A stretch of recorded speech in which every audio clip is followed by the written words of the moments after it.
My name is Ben, 70 years old, retired, yet back in the workforce. I joined a startup filled with young people, and guess what? I exceeded everyone's expectations. I remember the first time I walked into the office, holding my old flip phone and a tiny alarm clock. I felt completely out of place among the young employees. Their desks were filled with power banks, cables, little toes, and the latest smartphones. While I didn't even know how to turn on the new laptops. Yet, somehow, I ended up assigned as an intern under Anne, the founder herself, and was a workaholic. She grew the company from 25 people to 220 in less than 2 years. On my first day, I blinked a lot, trying to make a good impression.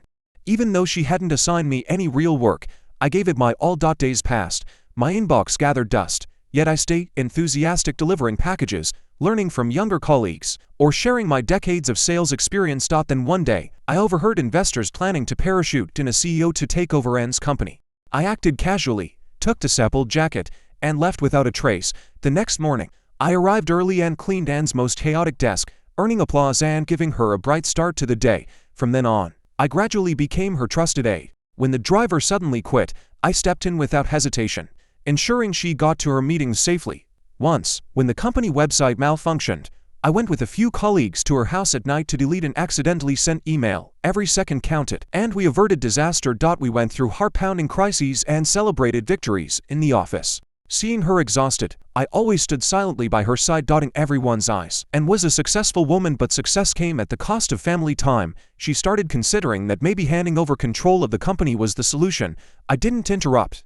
I just listened. Whatever she thought was worth it, I'd support her. That day, I drove her daughter home and saw her husband get into another woman's car. My heart was torn. Back at the office, she invited me to San Francisco to meet a CEO candidate. My mind replayed what I'd seen, but I couldn't bring myself to hurt her. That night, she invited me to talk. She asked about my marriage. I told her about my wife, Jasmine, a beloved school principal, and our 42 years together until she passed. She admired it, but reality weighed heavy. Her husband had issues, and juggling family and career left her afraid to take the next step. I stayed with her all night, and once she slept, I quietly wiped away my own tears. The next day, after meeting the candidate, she told her husband her decision, handing over the company while keeping energy for her family. She came to me for advice. I said, "Remember the first time I drove you to the warehouse?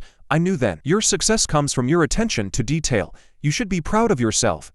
I won't let anyone take away what you've worked for." Back at the office, she called the new CEO to change her decision.